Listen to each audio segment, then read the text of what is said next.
കേരളം ജാതീയമായും മതപരമായും ഒക്കെ സമുദ്ധരിക്കപ്പെട്ട് പുരോഗമന നവോത്ഥാന ആശയത്തിൻ്റെ കടയ്ക്കൽ കത്തിവെക്കുന്ന രീതിയിൽ സാമൂഹ്യ അന്തരീക്ഷങ്ങളെയൊക്കെ മാറ്റിമറിച്ച് നവോത്ഥാന പുരോഗമന മുന്നേറ്റങ്ങൾ കേരളത്തെ എടുത്ത് ഡപ്പിക്കുണേസാക്കി എന്നൊക്കെ പറഞ്ഞ് എല്ലാവരും പ്രസംഗിക്കാറുള്ളതാണ്.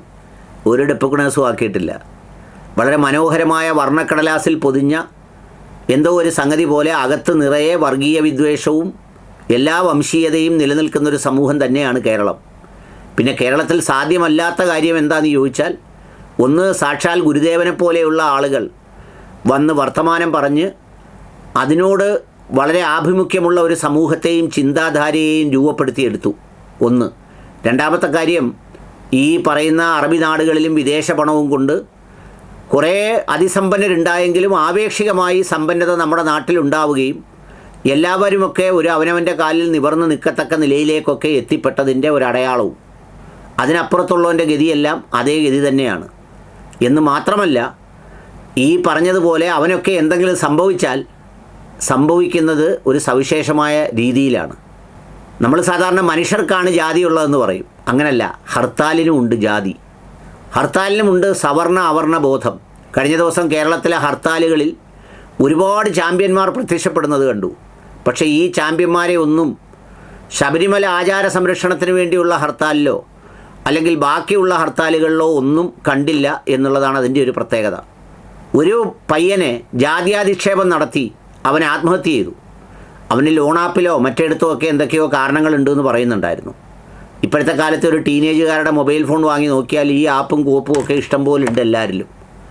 പക്ഷേ ഞാനതിനെ സാധൂകരിക്കുന്നത് എവിടെയാണെന്ന് വെച്ചാൽ, ആ പള്ളിക്കൂടത്തിൽ പഠിക്കുന്ന വിദ്യാർത്ഥികൾ ഒറ്റക്കെട്ടായി ഈ റാമെന്ന് പറഞ്ഞ ഒരു അധ്യാപകനെതിരെ വന്ന് നിന്ന് പ്രസ്താവന നടത്തിയിട്ട് ഇത്രയും സമയമായെങ്കിലും അയാൾക്കെതിരെ മാന്യമായ ഒരു FIR ഇട്ട് ഒരു കേസെടുക്കാൻ അയാളെ അകത്താക്കാൻ ഇതുവരെ സംവിധാനം തയ്യാറായിട്ടില്ല.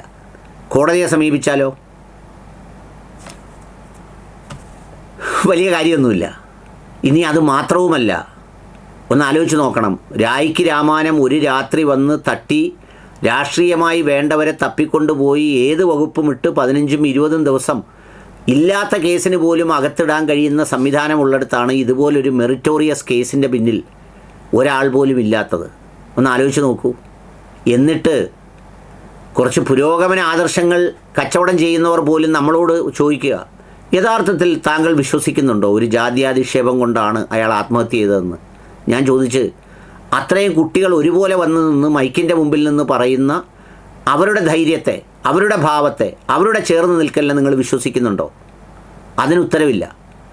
അതിലുണ്ടെങ്കിലും യവൻ മരിച്ചത് അങ്ങനെയാണെന്ന് സമ്മതിക്കാൻ നമ്മുടെ പൊതുബോധം അനുവദിക്കുന്നേയില്ല. അവിടെയൊക്കെ പണിക്കരുമൊക്കെ ചാടി വീഴും. പണിക്കരൊക്കെ ഇന്നലെ ചാനലിനകത്ത് ചാടി ചർച്ച ചെയ്ത് അടിച്ച് തകർത്ത് തിമിർക്കുന്നത് കണ്ട്. എന്നിട്ടോ രാവിലെ മുതൽ ചില ചാനലുകൾ അവകാശ നിഷേധത്തിൻ്റെ വലിയ എന്ന് ചോദിച്ചാൽ, കേരളത്തിൽ നടന്നിട്ടുള്ള ഒരു ഹർത്താലുകളിലും അവകാശങ്ങൾ ആരുടെയും നിഷേധിച്ചിട്ടില്ല. അതിനൊന്നും ആരും വന്നിട്ടില്ല. പിന്നെ വ്യാപാരി വ്യവസായി സംഘടനകളുടെ പ്രമുഖർ അടപ്പിക്കാൻ വരുന്നവരുമായിട്ട് ഇറങ്ങി നിന്ന് തർക്കിക്കുന്നു.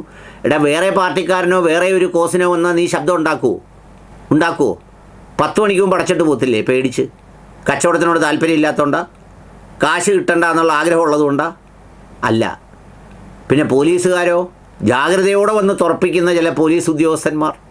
ഒന്ന് ആലോചിച്ച് നോക്കൂ. കേരളം കണ്ടതാണ് കഴിഞ്ഞ ദിവസം. ഞാൻ ആ ചെറുപ്പക്കാരനോട് ഐക്യദാർഢ്യപ്പെടുന്നു, ആ കുടുംബത്തോട് ഐക്യദാർഢ്യപ്പെടുന്നു. ഇന്നും ഈ ജാതീയ വംശീയത മലയാളികളുടെ ഉള്ളിലുണ്ട് എന്ന് പൂർണ്ണമായും വിശ്വസിക്കുന്ന ഒരാളാണ് ഞാൻ. കേരളത്തിലെ വിദ്യാഭ്യാസ സ്ഥാപനങ്ങളെ എടുത്ത് ഓരോ സ്ഥലത്ത് ഒരു കണക്കെടുക്ക്, ഒരു പൊതു കമ്മിറ്റി ഇറങ്ങി. ഏത് സമുദായങ്ങളിലൊക്കെ അതിപ്പോഴും ഉണ്ടെന്നുള്ളത് വളരെ വ്യക്തമാണ്, വളരെ പകൽ പോലെ വ്യക്തമാണ്. ഒരു വലിയ പ്രമുഖനായ നേതാവ്, ഭയങ്കര പ്രാസംഗികൻ, അടിച്ചു തകർക്കുന്ന ആളാണ്. പുള്ളി പ്രസംഗിച്ചിട്ട് അകത്ത് കയറി വാഹനത്തിലിരുന്നിട്ട് ആദ്യം അതിനകത്തിരുന്ന സ്വന്തം പാർട്ടിയിൽപ്പെട്ട ഒരാളിനോട് ചോദിച്ചത് മറ്റേ ആൾ ഇന്നതാണോ എന്നാണ് ചോദിച്ചത്. ആണെങ്കിൽ ഒരു സവിശേഷ സ്നേഹം കാണിക്കാനാണ് ചോദിക്കുന്നത്.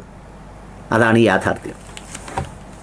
എന്നിട്ട് നമ്മൾ അങ്ങ് വളരെ ഭദ്രമായി പറയുകയാണ്, കേരളം നവോത്ഥാനത്തിൻ്റെ നമ്മളെല്ലാം അവിടെ ചേർന്നെങ്ങാണ്ട് എടുത്ത് ഒലക്കെ എടുത്തു വെച്ചത്.